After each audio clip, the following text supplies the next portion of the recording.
continue the conversation with Dr. Lauren Wright. She is the Associate Research Scholar and Lecturer in Politics and Public Affairs at Princeton. Thanks so much, Dr. Wright, for being with us. Always good to see you.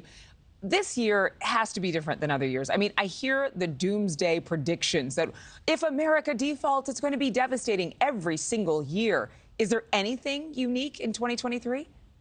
I mean, that's a great question. I don't think it's going to be doomsday.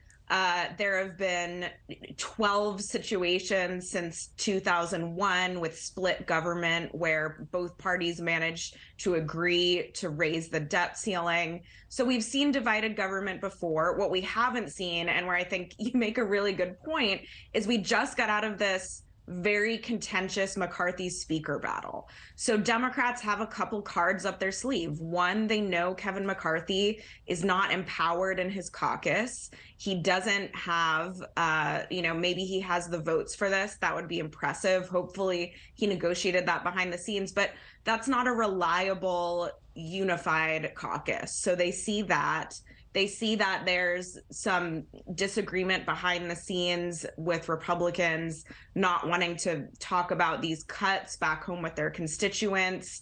But, you know, the bottom line is Republicans would have had to win the Senate. They would have had to do a little better in 2022 if they wanted these policy initiatives. And many of them, look, I'm very sympathetic to, but they don't have the institutional power or the votes to ram through their preferences right now. Democrats have the upper hand. Who do you think is going to blink first then? Is it going to be Republicans? Probably eventually Republicans. And certainly President Biden has a clearly staked out negotiating position, which is no negotiating. And Senate Democrats will probably follow him. And so it's up to the Senate Republicans really to vote on maybe what will result ultimately as a clean debt ceiling raise. They might help with that. Certainly a lot of the moderate Republicans have a track record there. But look, when this has gone sour in the past, and it did in 2011, it did in 2015, in 2018, Trump shut down the government for 35 days to get his border wall funding.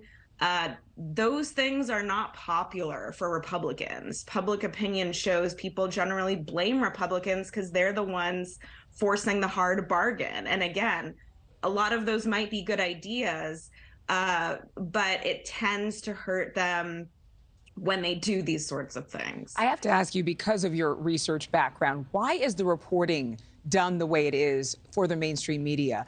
I mean, every single year we write these stories, we research these stories, and it's like, you know, the U.S. is heading towards a devastating default, when every single year when we're at risk for that and lawmakers insist on this waiting game and this politicking and this bickering when they know ain't nobody want to have a default, whether you're a Republican or a Democrat. So why do they string us along?